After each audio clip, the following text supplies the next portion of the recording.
Welcome to citizens pulse. నేను మీ రాజేష్.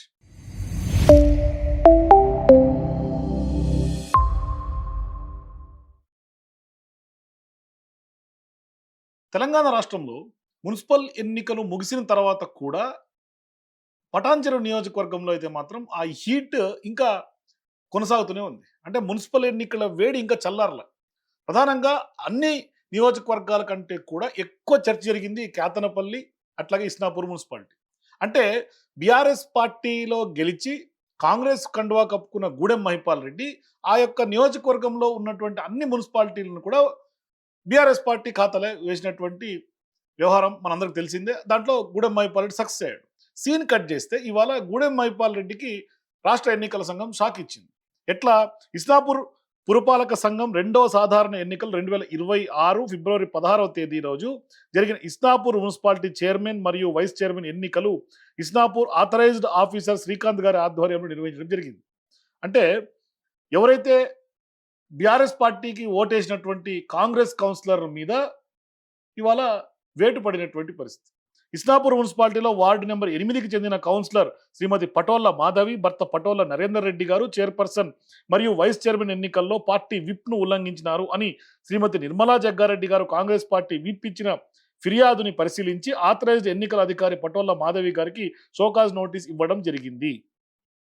మరియు దానికి వారు రిప్లై ఇచ్చిన తర్వాత మెటీరియల్ ఎవిడెన్స్ ఆధారం చేసుకుని వారు మార్చి 2వ తేదీన మున్సిపల్ కౌన్సిల్ సభ్యత్వం నుండి తక్షణ ప్రభావంతో అనర్హురాలిగా అధికృత అధికార ఉత్తర్వులను కూడా జారీ చేశారు.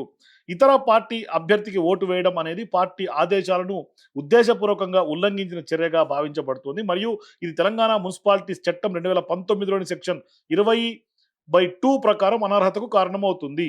తెలంగాణ మున్సిపాలిటీస్ చట్టం 2019 ద్వారా కల్పించబడిన అధికారాలను వినియోగిస్తూ ఈ మేరకు అధికృత అధికార ఉత్తర్వులను జారీ చేశారు. ఇస్నాపూర్ మున్సిపాలిటీకి సంబంధించినటువంటి కమిషనర్ ఇప్పుడు పత్రికా ప్రకటన చేశారు. ఆమె పటోళ్ల మాధవిని పార్టీ నుంచి అంటే కౌన్సిలర్ పదవిని రద్దు చేశారు, అనర్హత వేటు వేశారు. సో ఇంతవరకు బాగానే ఉంది.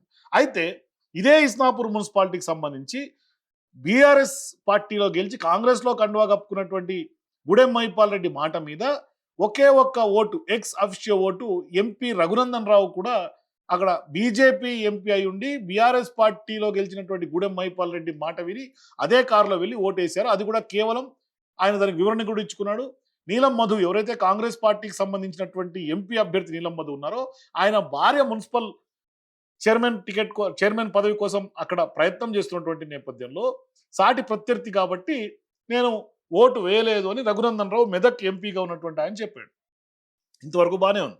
కానీ ఇవాళ పటాన్చెరు నియోజకవర్గంలో ఈ యొక్క మున్సిపల్ ఎన్నికలు తర్వాత రఘునందన్ రావు వేసినటువంటి ఓటు, అట్లాగే ఇప్పుడు తాజాగా మాధవి గారి మీద ఇచ్చినటువంటి పదవి రద్దు, కౌన్సిలర్ పదవి రద్దు, ఇవన్నీ రాజకీయంగా చాలా చర్చనీయాంశాలుగా మారుతున్నాయి. రాష్ట్ర వ్యాప్తంగా అతిపెద్ద చర్చ జరుగుతుంది. ఎందుకంటే ఇవాళ కౌన్సిలర్ పదవి రద్దు చేశారు, అనర్హత వేటు పడింది, బాగానే ఉంది.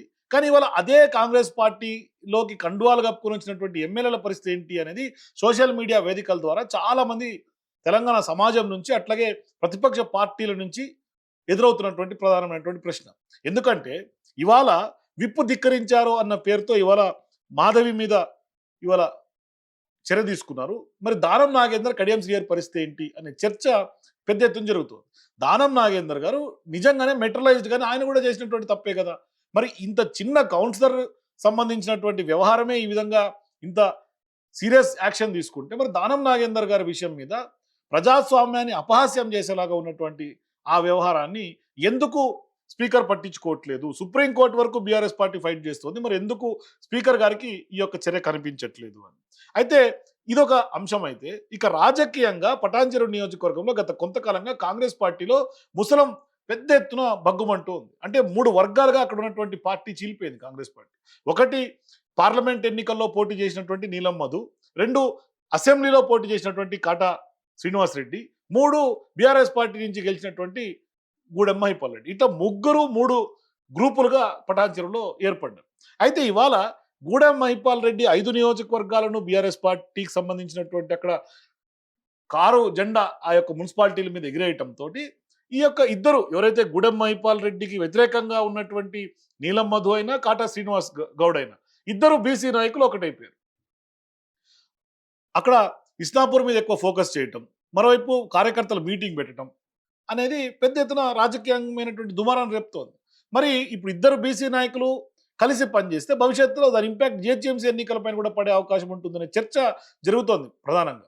అయితే ప్రధానంగా నీలం మధు గతంలో అసెంబ్లీ ఎన్నికల కోసం ప్రయత్నం చేశారు పోటీ చేయడానికి బీఆర్ఎస్ పార్టీ తరఫున. అప్పుడు బీఆర్ఎస్ పార్టీ అధిష్టానం ముదిరాజ్ సామాజిక వర్గం అయినప్పటికీ కూడా ఆయన టికెట్ ఇవ్వకపోవడంతో మరి ఆయన అసెంబ్లీ ఎన్నికల్లో కాంగ్రెస్ పార్టీలోకి వచ్చారు. కాంగ్రెస్ పార్టీలో కూడా ఆయనకి టికెట్ ఇవ్వకుండా కొంత కాటా శ్రీనివాస్ గౌడ్ని కాంగ్రెస్ పార్టీ పోటీ చేయించింది. చేయించిన నేపథ్యంలో ఆయన బీఎస్పీ నుంచి అనుకోకుండా యాదృచ్ఛికంగా ఆ రోజు పోటీ చేశారు. కానీ ఓడిపోయారు, ఇద్దరు ఓడిపోయారు. గూడెం మైపాల్ గెలిచాడు. కానీ పార్లమెంట్ ఎన్నికల సందర్భంగా ఆ ఎన్నికల నాటికి కాంగ్రెస్ పార్టీ కండువా కప్పుకున్నటువంటి నీలం మధు అప్పటికే గూడెం మైపాల్ రెడ్డి కూడా కాంగ్రెస్ పార్టీ కండువా కప్పుకున్నారు. ఇట్లా ఈ వ్యవహారంలో ఆయన పార్లమెంట్ ఎన్నికలకి మెదక్ పార్లమెంట్కి పోటీ చేశారు. అయినప్పటికీ కూడా కొంత గ్రూప్ వార్ అనుకోండి, లేదు అంటే కాటా వర్గం నీలం మధుకు సపోర్ట్ చేయకపోవటం, లేదంటే కనుక గూడెం సంబంధించినటువంటి వర్గం కూడా సపోర్ట్ చేయకపోవడం, ఇట్లా కాంగ్రెస్ పార్టీలో ఉన్నటువంటి వర్గపోరు కారణంగా నీలం మధు ఓటమి చెందాడు. అయితే ఇప్పుడు ఇస్లాపూర్ మున్సిపాలిటీ మీద ఆయన ఫోకస్ చేయటం, మరోవైపు ఆ యొక్క ఇస్లాపూర్ మున్సిపాలిటీ వ్యవహారంలో అంటే గూడెం మైపాల్ రెడ్డి ఎప్పుడైతే కాంగ్రెస్ పార్టీలోకి వచ్చారో కాంగ్రెస్ పార్టీలో ప్రధానంగా ఈయన్ని పూర్తి స్థాయిలో కాంగ్రెస్ పార్టీలో కూడా వర్క్ చేసుకొని ఇవ్వాలి. అక్కడ ఉన్నటువంటి కాంగ్రెస్ పార్టీ నాయకులైనా కార్యకర్తలైన స్థానికంగా ఉన్నటువంటి వాళ్ళు అంటే బీఆర్ఎస్ పార్టీ నుంచి వచ్చినటువంటి నాయకత్వాన్ని ఎంకరేజ్ చేస్తున్నారు గూడెం మైపాల్ రెడ్డి అనేది ప్రధానంగా కాంగ్రెస్ పార్టీ ఈయన్ని ఓన్ చేసుకోలేకపోయింది. దీంతో ఏమైంది, ఆయన ఎటు తేల్చుకోలేనటువంటి నేపథ్యంలో ఖచ్చితంగా కాంగ్రెస్ పార్టీకి షాక్ ఇవ్వాలన్న ఉద్దేశంతో కొంత కొంత కొంత మొన్న జరిగినటువంటి గ్రామీణ సంబంధించినటువంటి సర్పంచ్ ఎన్నికల్లో న్యూట్రల్గా ఉండిపోయారు. అట్లాగే మొన్న జరిగినటువంటి మున్సిపల్ ఎన్నికల్లో బుద్ధొచ్చేలాగా బీఆర్ఎస్ పార్టీని అనూహ్యంగా అన్ని నియోజకవర్గాలు ఆ నియోజకవర్గంలో 5 మున్సిపాలిటీల్లో కూడా కారు పార్టీని గెలిపించారు. ఈ గెలిపించిన తర్వాత ఈ క్వశ్చన్స్ మారినాయి. ఇప్పుడు అక్కడ నీలం మధు, కాటా శ్రీనివాస్ గౌడ్ ఎవరైతే ఉన్నారో ఇద్దరు కూడా ఒకటైపోయారు. మరి ఒకటైన తర్వాత గూడెం మైపాల్ రెడ్డికి బిగ్ షాక్ ఇచ్చినట్టుగానే కనిపిస్తుంది ఇప్పుడు తాజాగా తీసుకున్నటువంటి ఈ యొక్క అనర్హత చర్య. మరి భవిష్యత్తులో ఏం జరగబోతుందనే చర్చ అతి పెద్దగా జరుగుతోంది.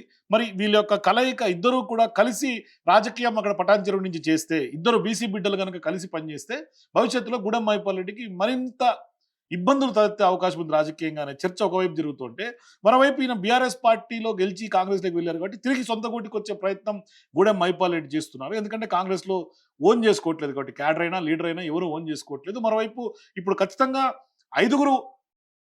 5 మున్సిపాలిటీలను కూడా బీఆర్ఎస్ పార్టీ గెలిపించినటువంటి నేపథ్యంలో భవిష్యత్తులో సీఎం రేవంత్ రెడ్డి అయినా కాంగ్రెస్ పార్టీని దగ్గర తీసే అవకాశాలు ఉండదు. మరోవైపు స్పష్టంగా గూడెం మైపాల్ రెడ్డి గతంలో అనేక సందర్భాల్లో వ్యాఖ్యలు చేశారు.